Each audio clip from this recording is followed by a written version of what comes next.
عافیت میگن که همسایه نقص غمبراری همسایه میشود.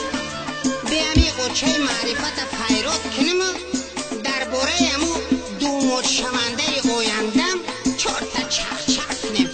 اوهی اون بار آمده قرچه معرفت بیا که سنگیر آمد. بیا مجنون شیدا آمد.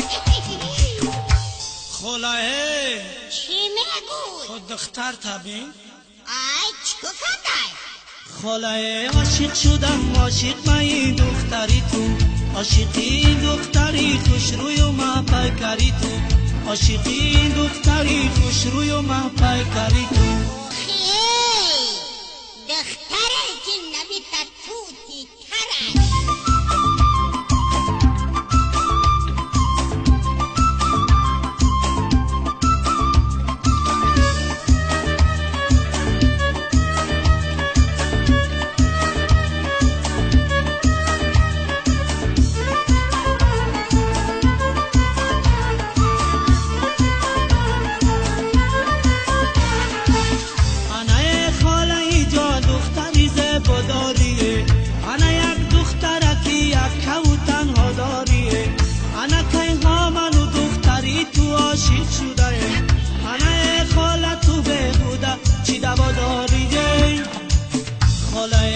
عاشق شدم عاشق مایی دختری تو عاشقی دختری خوش روی و محبکری تو عاشقی دختری خوش روی و محبکری تو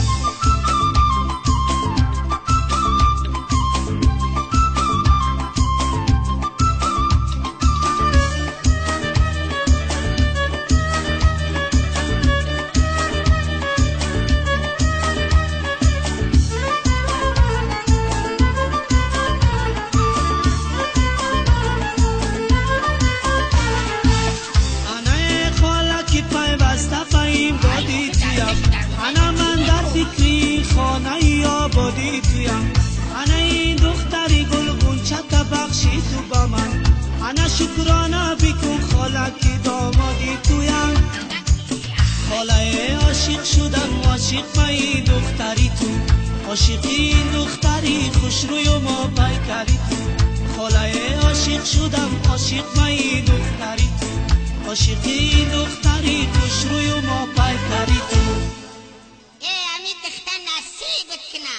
بخشیدمش پاک پهل بخشیدمش.